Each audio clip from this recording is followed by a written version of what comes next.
जुलाई 2023 Siachen glacier में तैनात सेना की टेंट में आग लगने की वजह से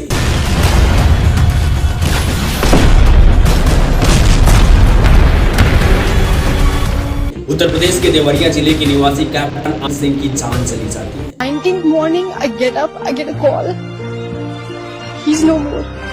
5 जुलाई 2024 को राष्ट्रपति द्रौपदी मुर्मू ने मरणोपरांत उनको कीर्ति चक्र से सम्मानित किया। Captain Anshuman Singh, army medical corps, 26वीं बटालियन, पंजाब रेजिमेंट, मरणोपरांत।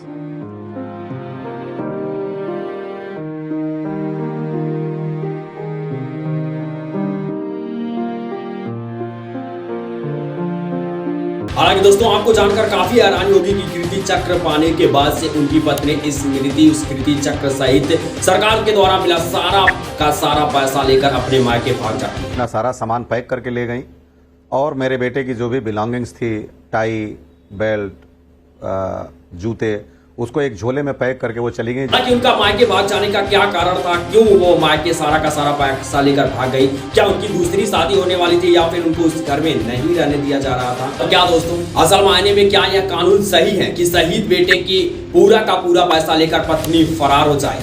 आखिर क्यों रो रहे हैं अंशुमान के माता पिता? आइए जानेंगे इन तमाम सवालों के जवाब आज के इस वीडियो में। वेलकम दोस्तों। दरअसल दोस्तों आपको बता दूं कि उत्तर प्रदेश के देवरिया जिले के कैप्टन अमर सिंह के मरणोपरांत राष्ट्रपति द्रौपदी मुर्मू ने उनको कीर्ति चक्र से सम्मानित किया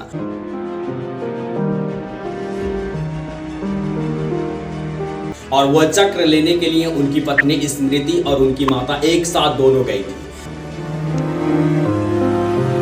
हालांकि दोस्तों आपको जानकर काफी हैरानी होगी कि कीर्ति चक्र और सरकार के द्वारा मिला सारा का सारा पैसा उनकी पत्नी लेकर अपने मायके फरार। उनके पीछे का कारण लोगों के द्वारा यह बताया जा रहा है कि वो अपने मायके इसलिए गई क्योंकि अंशुमान के माता पिता उनके छोटे बेटे से उनकी शादी कराने वाली थी। अगर मेरी बहू ऐसा कहती है कि मैं इस परिवार को छोड़ के नहीं जाऊंगी, इसी परिवार में रहूंगी और उनका शादी करने का इच्छा है, तब मैं अपने छोटे बेटे के साथ शादी करने के लिए भी तैयार। हालांकि दोस्तों आपको बता दूं कि और भी कारण हो सकते हैं क्योंकि स्मृति की तरफ से ऐसा कोई भी स्टेटमेंट सामने नहीं आया है जिसमें उन्होंने यह कहा हो कि वह इस वजह से घर को छोड़कर गई। अब हालांकि दोस्तों उनकी दूसरी शादी होने वाली है। अब ऐसे में आप बताओ कि क्या शहीद पति का कीर्ति चक्र उनको अपने साथ ले जाना चाहिए था? क्या शहीद पति का पैसा उनको अपने साथ ले जाना चाहिए था? अब वो पैसा ही तो था जो बूढ़े माँ बाप का सहारा बन सकता था, उनके बूढ़े के लाठी बन सकता था, लेकिन ऐसी पत्नी हुई कि सारा का सारा कीर्ति चक्र और पैसा लेकर चली गई। इतना ही नहीं दोस्तों आपको बता दूं कि कैप्टन के माता पिता का कहना यह है कि उन्होंने उस कीर्ति चक्र को टच भी नहीं किया था, छुआ तक नहीं था।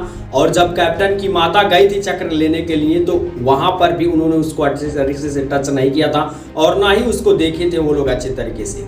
दुख इस बात की है कि एक बार बोलती थी माँ बाप एक बार पकड़ के हाथ में देख लें, खोल के देख तो लें कि कैसा बेटा के लिए इतना बड़ा सम्मान मिला है, इसका बहुत दर्द है। अब आप बताओ कि क्या जिस माता पिता ने जन्म दिया अपने बेटे को, क्या उनको हक नहीं था कि उसको देख लें अच्छी तरीके से? हालांकि दोस्तों बात आती है सेना के नियम की, तो इस नियम के अनुसार किसी भी शहीद व्यक्ति का इंश्योरेंस और पेंशन का जो धन होता है वो 67% उनकी पत्नी को मिलता है यदि वो अविवाहित है तो, और यदि विवाहित नहीं है तो उनके माता पिता को मिलता है।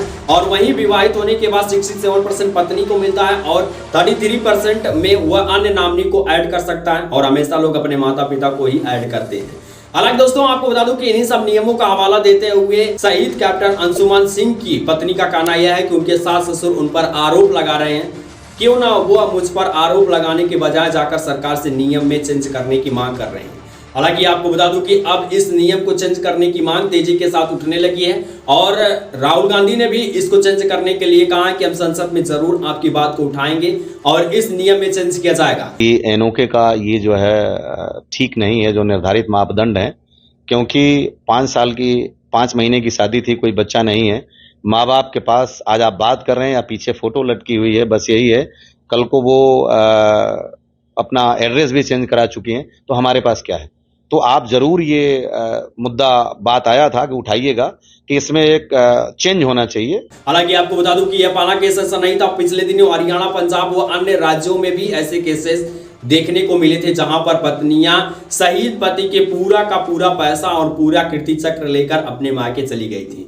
हालांकि आप बताइए कि क्या ऐसा ही होना चाहिए देश के अंदर, क्या इस नियम में चेंजेस होने चाहिए या फिर नहीं, कमेंट बॉक्स में इस बात को आप जरूर बताइएगा। लेकिन अब आपको बता दूं कि कैप्टन अंशुमान सिंह की पत्नी स्मृति के पूरा का पूरा परिवार पेशे से टीचर है और इस टाइम पर वो भी टीचिंग का कार्य ही कर रही हैं। लेकिन वो 10 दिन बाद ही किसी स्कूल में पढ़ाने चली गई थी। और आपको जानकर काफी हैरानी होगी कि कैप्टन अंशुमान सिंह की 13वीं भी नहीं बीती थी तभी उनकी पत्नी ने घर को छोड़कर वापस अपने मायके चली गई और अच्छे तरीके से टीचिंग कर रही थी। वो 13 के अगले दिन यानी 4 अगस्त को ही सुबह यहाँ से हमारे घर से चली गई थी। हालांकि उस ड्यूरेशन पर उनके जो ससुर थे कैप्टन अंशुमान सिंह के पिताजी, वो उनसे मिलने भी गए थे। कहते थे स्ट्रेस में आप किस तरीके से बच्चों को पढ़ा लेंगी, लेकिन उन्होंने कहा कि कोई स्ट्रेस नहीं है मेरे ऊपर, मैं अच्छे तरीके से अपने आप को ढाल लूंगी, आपको कोई भी दिक्कत कोई भी प्रॉब्लम्स लेने की जरूरत ही नहीं है।